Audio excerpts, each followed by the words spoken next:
Hello, my name is Carmen. I'm a Twitch VTuber and I'm also a book lover. I read horror and dark fiction, and recently for the fall months, I've been starting to read mysteries again. As always, I'm open to suggestions, so please post your recommendations in the comments. Today, I'm going to be talking about the Autumn Springs Retirement Home Massacre by Philip Fracassi. Fracassi? Please let me know if I'm pronouncing that way terribly. This book was sent to me as an advanced reader copy from TOR Nightlife. Tor is one of my favorite publishers, and they publish one of my favorite writers, which is Nat Cassidy. So I was really delighted to be approved to review a book for them.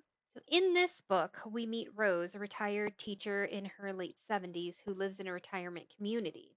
Rose's friend is found dead from what looks like a bad fall, but Rose becomes suspicious. As she starts asking questions, more of her neighbors start dying from what seems to be really unsuspicious circumstances, but she feels like the medical staff is really not asking any questions and counting it down to the age of the residents. Rose won't back down and she brings her neighbors together to find out what's happening. But if Rose isn't careful, she may be next.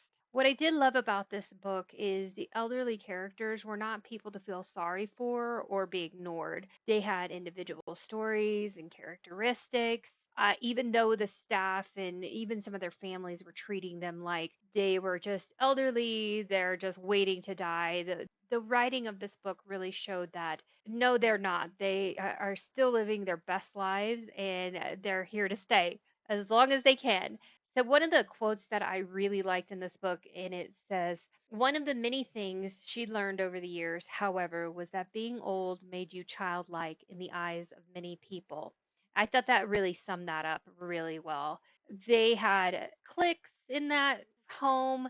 There were some romances. They had people with hobbies and everything to show that the elderly were not just like everyone. They were just like everyone else. They were just a bit older.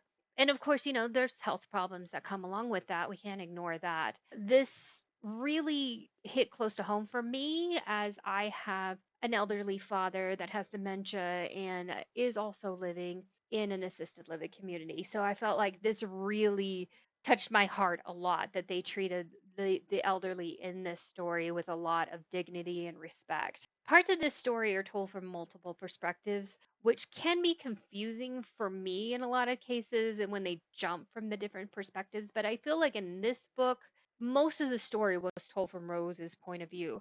They only jumped to different perspectives when they were talking about some of the people that were going to be murdered or some of the investigators that were investigating these crimes. That's when it changed to a different perspective. So I don't feel like it was confusing at all, like it can be in other books. So I would definitely recommend this book to people who love mystery. I found this book was more suspenseful rather than horror. I have seen it classified as horror, but I didn't find that it was terribly horror. They didn't have too many horror elements in it. It was more suspenseful. So thank you so much for watching my review of Autumn Springs Retirement Home Massacre.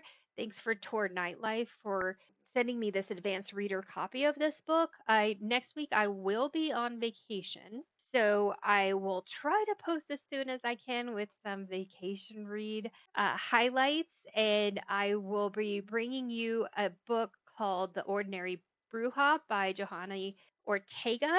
That is what I'm currently about 50% through right now. So if you would like to hear about this book, it is great. Let me tell you, this book is great. It's an independent publisher, so I'm going to link the website down in the comments. The Ordinary Bruja is beautiful, and I can't wait to talk about it when I get back from vacation next week. I'm also starting the Murderbot Diaries series by Martha Wells. So if you would like to hear about that series as well, please like and subscribe. And I will be talking about those books when I get back from vacation. Thank you so much for watching, and I hope you have a great day.